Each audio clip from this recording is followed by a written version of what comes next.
Hey, welcome to Mushroom Wonderland. This is Aaron Hilliard. Today I'm with Chad Hyatt, and he's a respected chef and author and a mycophagist. He loves mushrooms too. So we're gonna head into the woods and then go back to the kitchen, do a little bit of cooking. I think we're gonna find a lot of cool mushrooms today, and hopefully you can show us a couple of cooking techniques. So thanks for joining this episode of Mushroom Wonderland. Make sure to hit subscribe. Let's go into the woods with Chad Hyatt.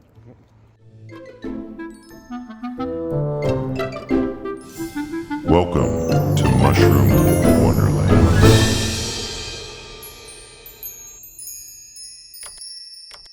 Welcome to this episode of Mushroom Wonderland. Today I'm in the woods with Chad Hyatt, a myco star in the cooking realm, and he's an author of some amazing cookbooks that I've actually done some recipes out of. Where are you originally from? So I'm originally from Philly, but I've lived in California, San Francisco Bay Area. Is there many mushrooms down there? I wouldn't think of it. There actually are. You get up over the hill into Santa Cruz Mountains and stuff, and there's a lot of stuff there, and you start going up the coast to the north, and Sonoma Coast and Mendocino Coast are really famous mushroom areas. And your mushroom season runs kind of late. The coastal California, the mushroom season's kind of the opposite of the rest of the world, where our mushroom season kind of starts in the late fall usually and goes through the winter. Chad's visiting the Northwest right now, and you're kind of touring, doing some special dinners and going to fungi events and the Benwu foray for PSMS, and just happened to stop by Mushroom Wonderland. So today we're gonna head out into the woods, see what kind of mushrooms we find, get back to the kitchen, cook some things up, and it's gonna be awesome. So thanks for joining me. Yeah, thanks for having me. This should be really fun. Yeah, thanks for joining. Hit subscribe. Let's go into Mushroom Wonderland. Look like chanterelles. Look pretty good. So we got some young golden chanterelles. You like chanterelles? I do like chanterelles very much. Yeah. So these are the Pacific Goldens. We don't really get interesting. They're all flattened out because they were growing up against this stick here. Yeah. But yeah, pretty little guys. Yeah, they are. What's the first mushroom that you ate, a wild mushroom? The first one I collected and ate were actually porcini, I think. But the mushrooms that I really got to learn first, everybody always talks about the two genera that are really hard, being agaricus and amanitas, that are really hard for beginners. Yeah. But where I was, the first few years I were hunting, they were the most common mushrooms, so I learned those really well, and those were the ones I really got to know first. Was a few different species of agaricus, also the amanitas, which include, the deadly poisonous ones. Some of the amanitas are great. I'm just clipping off the really dirty bit of this. It's quite the knife you got there. Oh yeah, so there's a guy down in Mendocino named Billy Sprague who makes these knives, and they're beautiful. That is awesome. That's got a heavy-duty brush on it. Mine. Yeah. One of my sponsors is Modern Forager, and you gotta appreciate the morel knife with the small brush on it. But there's our first mushroom of the day, a golden chanterelle. I saw something. Another one up here. Okay, perfect.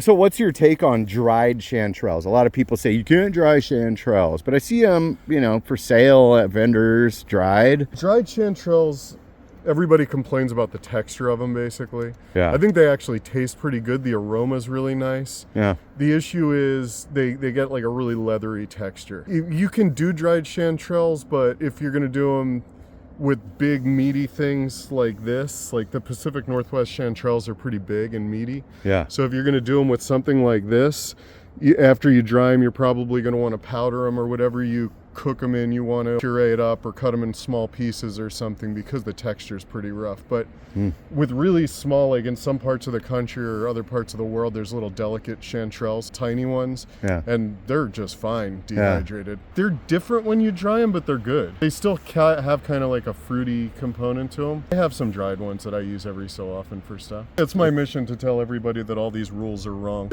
Everything's about context, I see some little mushrooms growing right here on the side of the trail, and some over there, and they're kind of orange. At first I thought, was that a chanterelle button? Like Cystidermella, kind of? Cystiderma, yeah. Cystiderma. Good eye. They're so cute. I love those. Cystiderma granulatus or something to that effect. But like Chad says, these species are hard to put on a lot of these genera, but you could tell that Cystiderma from that scaly margin and the... What I like, if you look at the stipe, they look almost like they're wearing like a shaggy sock on the stipe or something. Oh, they're really cool. You see above it, it's really smooth, and then it's a sheath. Yeah. Very cool. Do you know about edibility of Cystiderma? I don't. I never find a lot of them, and it's an interesting question. Yeah. but they're not very big, and you'd have to have a very lucky day to collect enough of those to make it even worth playing with them like that.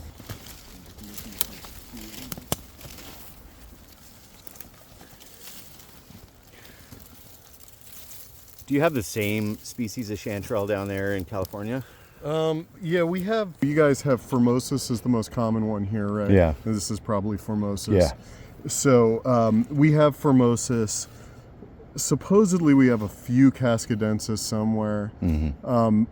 We have the rainbows, Roseo canis. Exactly, Roseo canis. We have those. They're the kind of the summer chanterelles there. Mm-hmm. But down where I live with the live oaks, we have different species, Californicus, which we call mud babies or mud puppies, because they get so filthy. Yeah. And they're actually the biggest chanterelles in the world. They're huge.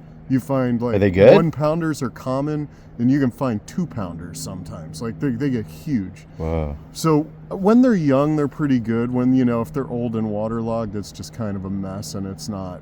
They're not great when they're in that condition. You like cooking with chanterelles? I do. Yeah. I love cooking with. What's your favorite of all time chanterelle dish? I don't know if I have one specific favorite, but the one thing I love talking to people about is using chanterelles for sweet stuff. Oh yeah. I love candying chanterelles because it kind of maintains that fruity aroma, and then using it in desserts.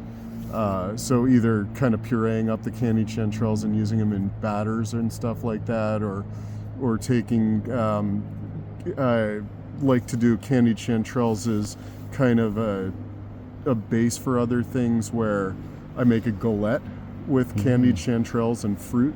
And those are in your cookbook, yeah, right? Yeah. Candied. Yeah, there's candied, and and there's a few different recipes for using the candied ones in there, including that galette. Awesome.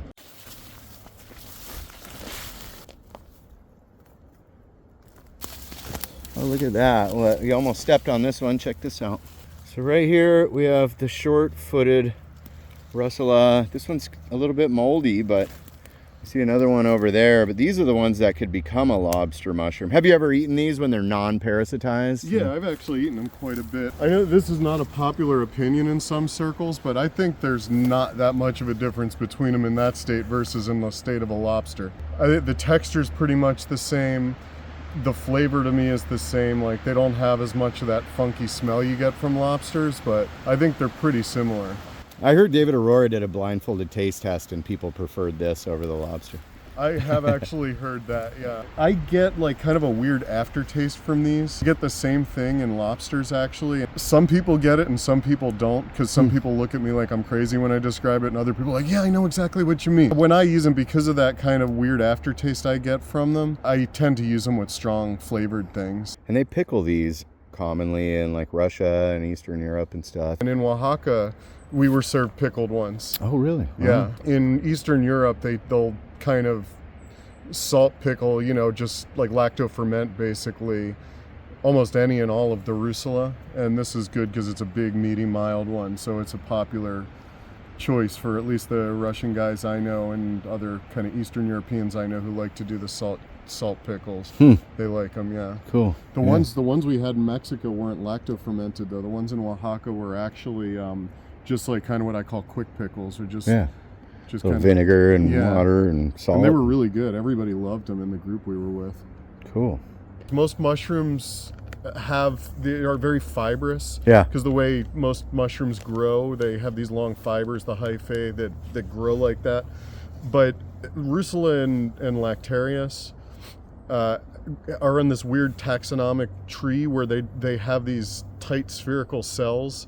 And so they're not fibrous. They break like chalk. You can see if I take this, it's not fibrous. It just breaks. Yeah. A lot of Russula and Lactarius, if you just kind of saute them up, even though they're totally safe to eat, they have like a really grainy texture. Yeah. And so what I've learned over the years, and I don't know if I originally got this from David Aurora probably, but if you use kind of wet cooking techniques on them, it breaks down that graininess and makes the texture much better. I'll just parboil them, just kind of give them a boil for a few minutes just to kind of break them down a little, and then saute them and use them however. Okay. Or what I usually will wind up doing is what I call a wet saute, So instead of, most people know a dry saute where you start with a hot pan and you add, just with no fat, throw the mushrooms in and all the moisture comes out. The idea of a wet saute is start the same way, but actually add water in. So you cover the mushrooms with water and then let it boil down, cook away, then lower the heat and saute, add your fat and saute the mushrooms. Yeah. So doing that with the Russula and the Lactarius actually breaks it down and improves the texture a lot. And it's also a really good technique if you're doing mushrooms that need to be thoroughly cooked, because that extra time kind of just boiling them in there before you start sauteing them is going to make them thoroughly cooked. Respectful that I haven't watched any, anyway. Where was that? Oh, at the Ruby Factory in Colorado. Yeah, so Chad just found this mushroom. So it's Hygrophoropsis. I mean, they used to call them all Aurantiaca. Common name for these is actually false chanterelles.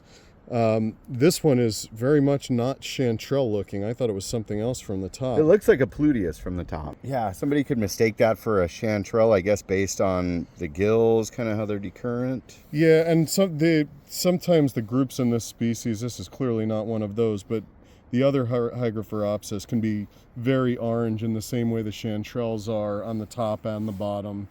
Yeah. But I mean, you get to know them. These guys grow on decaying wood. They're saprobes. Yeah. And they have these real blade-like gills, not the kind of groovy hymenopore that the chanterelles usually have. I have eaten them, but I'm not entirely sure about the safety of eating a lot of them. Taxonomically, they're kind of in the same family as, I believe, as the Suillus, for example. So it makes me a little nervous to play around with them too much. But when I ate them, actually, the texture and flavor were both surprisingly good. Yeah, I have heard in some places that they do sell these commercially, but I haven't actually confirmed that. So I'm not sure if it's just hearsay at this point. Yeah, look at this tree we came across. And there's a lot of mushrooms growing on it. What do you know about these? So, I mean, commonly called oyster mushrooms. They sometimes have like kind of a fennelly smell when you pop them fresh off there. I actually really like oyster mushrooms. I think I kind of used to turn my nose up at them years ago, but I've come around. I find them to just go really good in almost anything. They don't have a super strong flavor on their own, but they play nicely with everything else. So I use them in a lot of different stuff. But look at this tree, it's a oyster fest. Yeah, I'm gonna see if I find some that are, that one, the first one you pulled off was perfect. Yeah, There are more that are kind of bug free like that. I'll take them. Right here. Yeah, some people, Daniel, he's a little bit more adventurous with the bugs, and he'll tell you, well, the bug, all it's ever eaten is mushroom, so basically it is what it eats. It's just a crawling mushroom, and with that sort of rationalization, it's a little bit more comforting to me. For me personally, how much bugginess I'll tolerate depends on how the season is. If mushrooms are scarce, I'm much less picky. If something's crawling in maggots, I don't particularly want to eat it. Right. But if something is, if there's a few wormholes, I don't care. Right. Porcini, it's hard to find them without a couple little tunnels. Yeah, especially, porcini you're going to throw in the dehydrator. You turn the dehydrator on, they all fall out to the bottom anyway. Right. So you can collect them all and make powdered maggots. Yummy. What got you into mushrooms? One time I went to a mushroom dinner at a fancy restaurant. I spent the whole night talking to a guy there who supplied all the mushrooms, and he told me that, it was actually really easy to learn how to pick mushrooms. Just, buy a book and go out and start picking mushrooms. And the book was Mushrooms Demystified. And I went and I bought that book and I started picking mushrooms. This was probably about 20 years ago. Okay, so you've been doing this for a while. Yeah. About 20 years. When I get into something, I really get into something. I'm the same way, yeah. Obsessively almost. When I get into something, my goal is to become a professional, basically. So when I put out the book the first time, in 2018, I was working in a corporate kitchen as a chef, and I knew I wanted to take a little time off, and I knew I was about to release the book, and I wanted to travel a little bit, and so I just left. And I figured, you know, in this business, if you're competent, you can get a job. I figure I make a few phone calls when I'm ready, I'll have a job. I released the book in October, and then that led to, you know, doing a bunch of mushroom events, which led to doing a bunch of dinners and things like that. And that turned into me doing, you know, people hiring me for non-mushroom related stuff, and then which turned into hiring me for mushroom related stuff, which turned into non-mushroom related stuff, and it kind of cycled. And I haven't gone back to a real job since. Never gonna get rich doing what I'm doing, but What is wealth? Is it money, or is it freedom and happiness? I mean, I think the answer is, I always tell people that I have this very strange existence in that I'm not really sure where the boundary is a lot of times between my work and my fun. Yeah. And like, that's hard to describe wealth any other way in my brain. That's awesome.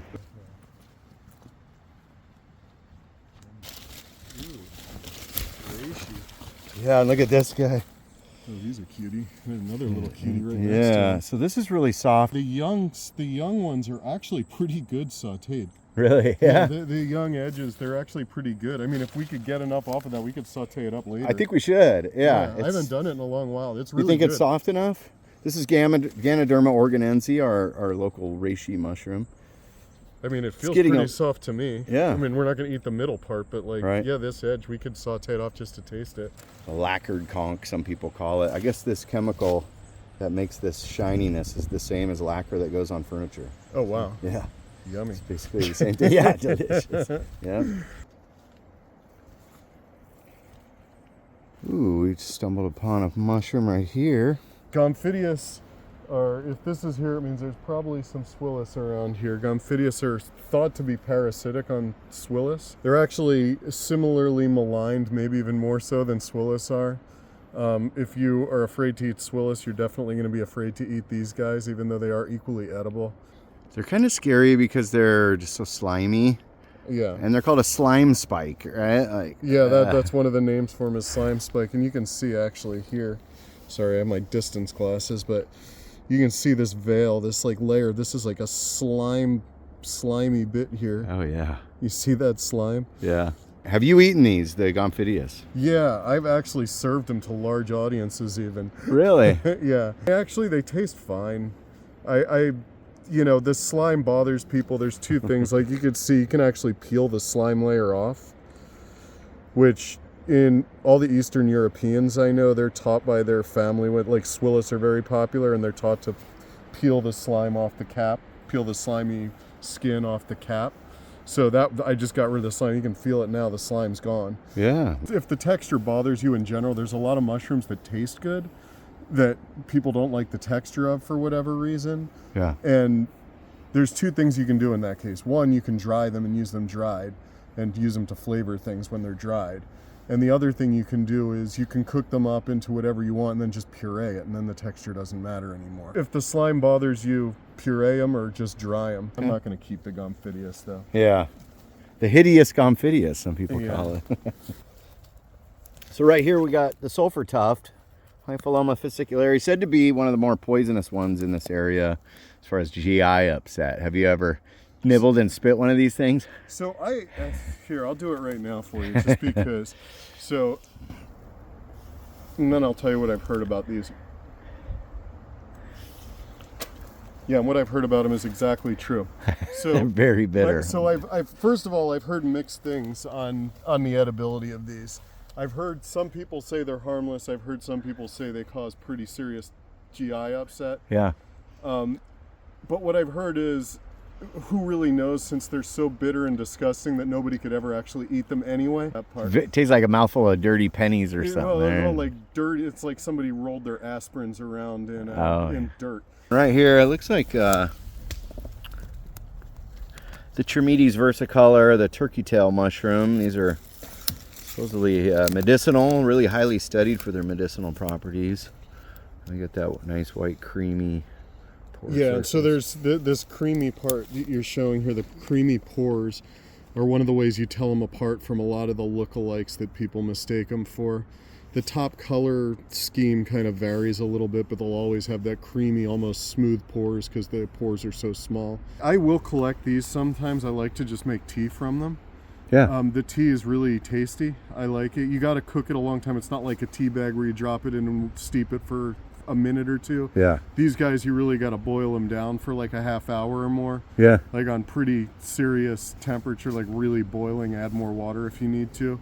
And you get a lot of flavor out of them. I think they're pretty good. I'll drink it as tea, or I'll even use it as part of stocks when I'm making, you know, soups and things like that. Oh, that's interesting. I haven't heard that. Yeah, I've taken like local honey and a little turkey tail and a little lemon zest, make a nice tea, like if I feel a tickle in my throat or a little cough coming on, and you know, maybe you get some medicinal benefits from it. But yeah, it's got a nice kind of fungal, sweet, woody flavor to it. So, oh, Chad spotted. Look at that big flush of oyster mushrooms. These ones might look a little long in the tooth. Yeah, these. See if any of these are worth. But right here, look at this flush. Woo! Oh, more on the tree too. I didn't even see that. These are pristine. Yeah, that's a nice flush of oysters.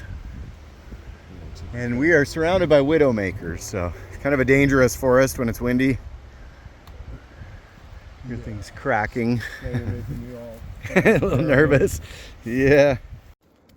Came into a little flush of beautiful golden chanterelles. Those are ideal, huh? Yeah, these are perfect. They're about as nice as they get. Yeah. Very nice. Starting to get a little big, but they're still really firm and young. Yeah, looks like Chad came across a big white chanterelle. Yeah, big white chanterelle. He's got a little spot here that's a little icky that I'm going to cut off, but You like the white ones as much as the gold ones? Or? I think the white ones are great, actually. Yeah. When they're, you know, kind of in the young side, I think they actually have more flavor even. I think they're really good. Yeah, they tend to like collect a lot more dirt and needles and stuff, I find, but Yeah, I can't argue that at all, but you know, where I live, the chanterelles are just filthy, so this to me is pretty clean. yeah. So Chad found something right down here. Yeah, I found a lobster here. Lobster? An actual lobster? An actual lobster. I just clipped the claws off so he doesn't bite me. But no, it's so... We looked at the Russula brevipes before. This is what happens. They get attacked by this hypomyces, a different fungus, and it covers up the gills so that Russula can't reproduce, and this orange thing is its own separate fungus. But these are really popular edibles. Here's another little friend. Look, this is a white one. This is also lobster, but it's white. Look at that, the See albino. Mm-hmm. That's an albino. That's also a lobster. So I like using them in like stews and things like that. What I was talking about earlier about the way the texture gets better when you cook them in wet things. Yeah. So I like to do that where I'll kind of boil them and then, or just do like kind of a wet saute. So we came across these lawn mushrooms that are white, and sometimes people, you know, worry these a are little rotten. these are deadly or something. Yeah, so it's leucoagaricus. They're actually pretty good to eat, but you got to really know your IDs. There's some deadly amanitas that can look pretty similar. Yeah. But these guys are actually not bad eating. We'll see. Maybe we'll have time to cook these guys up when we go back to the kitchen. It's got this smooth cap, Leucoagaricus leucothides, I call it, and they're having a good year growing in lawns. So a lot of people are like, well, what is this? It looks like an agaricus, but it's got white gills. So I think that's where it gets the Leucoagaricus. Now, Leucoagaricus and Leucocaprinus are, you know, they might get merged into Leucocaprinus, the older name, but from what I understand, the Leucoagaricus has smooth cap, Leucocaprinus has a bumpier cap, or a scaly cap, and then the spores have a germ pore on these where they don't on Leucocaprinus. If you're worried about a deadly amanita, they're going to have this sac on the bottom, and these ones are just kind of a bulb. But it's also important to note that the sac on the amanitas can easily get left in the ground. On the deadly ones, it's actually very fragile. Looks like we got quite a few mushrooms. So let's head back to the kitchen and talk to Chad about some cooking techniques and see what we can do with some of these. Yeah, Ready? let's cook some stuff. All right, let's do it. So we made it back to the house. I'm here with Chad, and we have a basket of just a random assortment of mushrooms, and we're gonna do a little bit of cooking. Okay. So how do we reconstitute these? So I'm gonna just take a handful of these and I don't see how much rice you grabbed. Okay, I'm just gonna break them into pieces so they kind of get incorporated better with the rice. I would say what I'll do is I'm just covering. I just want to get some of the liquid out. I'm not going to cover it that high. We'll fill as much water in as we need. But just let them start soaking for a few minutes. And just cold water. You rehydrate mushrooms with cold water? Yeah, it doesn't matter. Whether okay. cold, warm. If you use warm water, it'll go quicker. But we're going to wind up cooking this anyway, so it doesn't matter. But if you're doing a dinner with dried mushrooms, how long before you start cooking will you throw the mushrooms in water to bring them back? So it'll depend a lot on the specific mushrooms. But really, if they're really thin flesh things like black trumpets or something, then, you know, you put them in warm water, they'll be soft in less than 10 minutes. If you've got big fat chunks of something else, I'm spacing on what, but I mean even, you lobsters or something. Big chunks of lobsters, or, you know, sometimes I'll dehydrate hawk's wings. I actually love dehydrated. You know, sometimes they're big chunks. Yeah. So like to reconstitute them will take a little longer, but it's just you just want to make sure they're soft. It's like once they're soft and squishy, you're good to go. No more than like an hour. No. Yeah. I don't think it'll ever take that long. Cleaning mushrooms, a lot of people are taught that you shouldn't get mushrooms wet. That is the only culture I know of that is really into mushrooms on some level that feels that way, or the French. I clean most mushrooms I clean underwater, and some mushrooms I'll actually clean in like a bath of water. So I strongly always encourage people not to feel bad about getting mushrooms wet. Would you store them now after they're washed, or just keep them in the fridge from the forest and then wash them right before you cook them? I would probably do that closer to when I'm cooking them, like at least the same day probably. Wash their rice. All right, we're gonna get that rice cooker going. They're gonna get mixed back in. All the flavor is gonna be in the broth. That's the important part. I had this in my fridge, and this is the cauliflower mushroom. Sparasis radicata is this Western version. And you like cauliflower mushroom? It's one of my very favorites, actually. I love cauliflowers. They tend to be filthy, and I'm going to show you what I was saying, that don't worry about getting mushrooms wet. This base is really not very good eating, so I kind of just cut the base off, and it's filthy anyway. Yeah. But what I'm going to do with this guy first is I'm just going to put it in a bath of water and just kind of shake it around. I'm going to probably start breaking it into pieces too, because you can see with all those nooks and crannies, things get in them. It kind of breaks into florets like cauliflower or broccoli. Yeah, I really think this mushroom should be called the bundle of egg noodles rather than the cauliflower mushroom. Yeah. I've also made concentrated salt water and then poured it into the ice bath and let a big one just sit in there, and all the bugs and everything kind of came out. Yeah. Just gave it a rinse under cold water, and that worked really well. But I find tearing them apart helps. Like. Yeah, no. As far as if it's buggy, if you have mushrooms that are buggy, salt water will chase them out.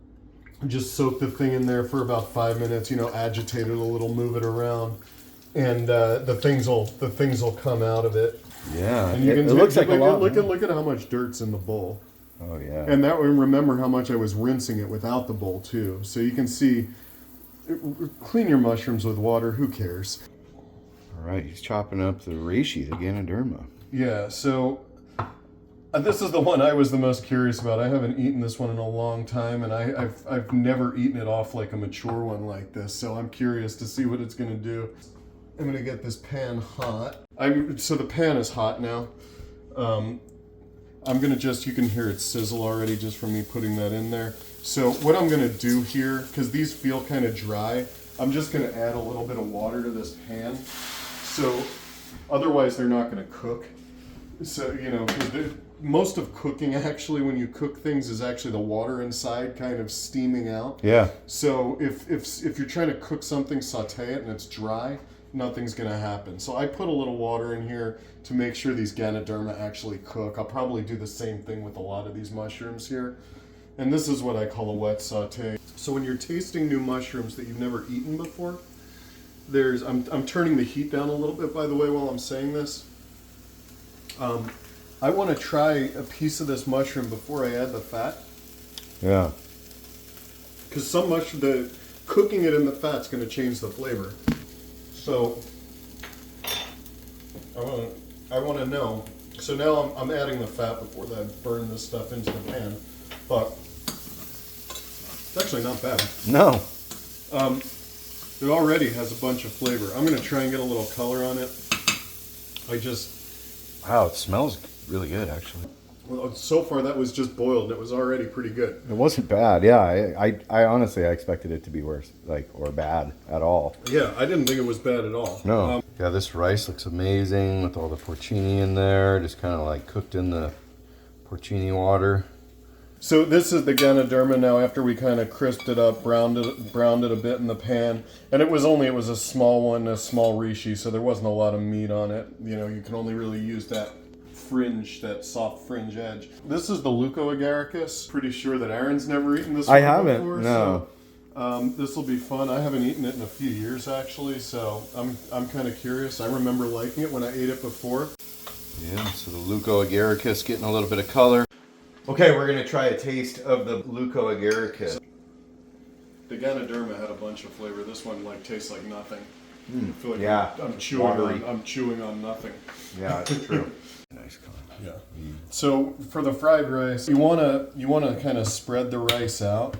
I'm mixing the kind of the porcini in there as I'm pulling it out of the bowl. But we just want to spread the rice out so it steams out. You want to get rid of that extra moisture when you're doing fried rice. So one last mushroom fry. I'll cut off this bottom because he's skittish about bugs. But and then we'll cook the real mushrooms for our fried rice. But this is this Suillus lakei that we're gonna cook, and I'm just gonna cut it into chunks here. Do you like Suillus? I like Suillus, yeah. I think they all taste good for the most part. Again, they're not going to cook very well if I don't add a little water. Suillus lakei, I'll get nice and it is getting some color on it. It's not just piles of slime. Color on the Suillus. Yeah, so we're going to taste these. Yeah, cheers to Suillus lakei. It's got crunch on the outside, soft on the inside. It's okay. It's okay. It's good to me. I mean, I don't taste anything offensive. Now I think we should actually start cooking the mushrooms we're going to use. We just wanted to taste everything. We wanted to taste a few mushrooms that a lot of people don't eat, that I don't think Aaron had eaten any of these 3 mushrooms we just tasted. I have eaten the Ganoderma. I made a video where I tested Ganoderma. It tasted bitter. I think I overcooked it. I just cooked it right in oil. I didn't do the boil technique, so I like that. That kind of really made it softer.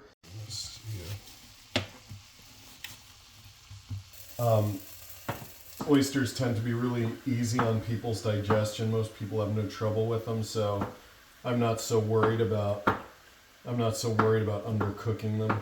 I put probably a few more in the pan than I should have because it's a little crowded, but it'll be fine. You'll see in a moment. This is a straight up dry saute. You'll see the moisture is going to start coming out of these. Lots of water coming out of those already. Yeah, and I didn't add any water to those. We got a plate of oysters and other things here, and then we're boiling the cauliflower mushroom just to make sure that it's really well cooked before we do this quick stir fry on the rice. Can't have fried rice without eggs, so we'll see if I can cook these eggs in this wok, how I'm doing here. I'm just gonna roll it around. I should have my chopsticks if I want to be a good wok cook. And I flip it over, look at me. I'm gonna flip these out of here now. That's how quick the eggs cook in the wok. Now I'm gonna get a little more oil in the pan here, but I'm just throwing in some onions and celery. Just toss those. I'm just putting a little pinch of salt in that veg here. I'm gonna let these cook down a little bit. All right, well, we did get garlic very quickly there, so keep this moving so it doesn't burn. Just keeping this moving. I'm throwing the cauliflower in that I just boiled. We have the rice here. It would have been better if we did this the day before. It wouldn't stick as much, but I was trying to just break it up and separate the grains a little bit. A little oil? Yeah, that's exactly what I was looking for. Just want to get some oil. A good chef always tastes their food, right? Yeah, you gotta taste your food. If you're not tasting it, if it's good, you just got lucky.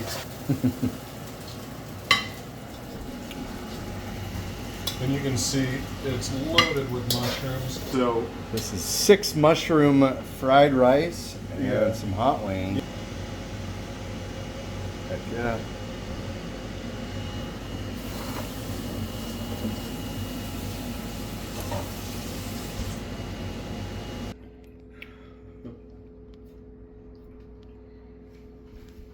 Right, y'all, we got our mushroom fried rice. We got 6 mushroom fried rice and hot wings. This was really cool getting to hang out today and go in the woods and see some of Chad's cooking techniques and hear some stories. So let's give this rice a try, huh? yeah.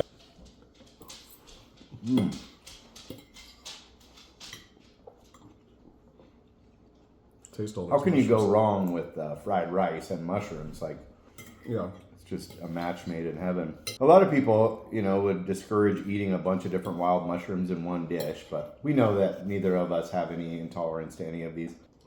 These are my famous Tapatio hot wings that we just blasted on high heat in the broiler, and They're pretty good. cool. So you're traveling the Northwest, kind of promoting your cookbook. You want to tell us a little bit about it? Yeah, so this is my book. It's called The Mushroom Hunter's Kitchen. This is to kind of get you thinking about how to use mushrooms in different ways, different kind of techniques you can use with mushrooms, just different things. That was the whole point of this book more than anything else. And I think it's a pretty book. You know, my focus is wild mushrooms, but there's lots of stuff in here, you know, how to substitute with everything you have. Highly encourage you to check it out. It should be available in all the major retailers. You should be able to find it at your local bookstore. So you use a lot of mushrooms that maybe people typically don't eat. Yeah, so so the first part is I want to just get people thinking about how to use mushrooms differently, but the second part is I very much want people to think about using things like the Suillus, you know, like Russula that are all over the place. Like, I want people to explore and decide for themselves what are good, because there's so many different edible mushrooms out in the woods. I want to know what I can do with those mushrooms. Yeah, so highlighting some of the less popular species and maybe ways to cook them that are outside the box. Like you mentioned, you know, I have kind of a repertoire of it's like pizza, pasta, soup, gravy. And I don't have too many ways that I cook much, just sauteed on a steak. Yeah, You know. and that was, even as a professional chef, that's where I was when I started writing this book.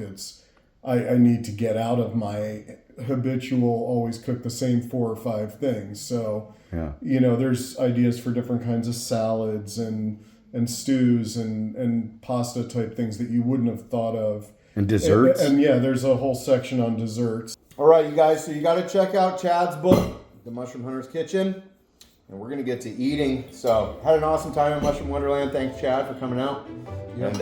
And we'll see you guys all on the next episode. Much love. Peace out.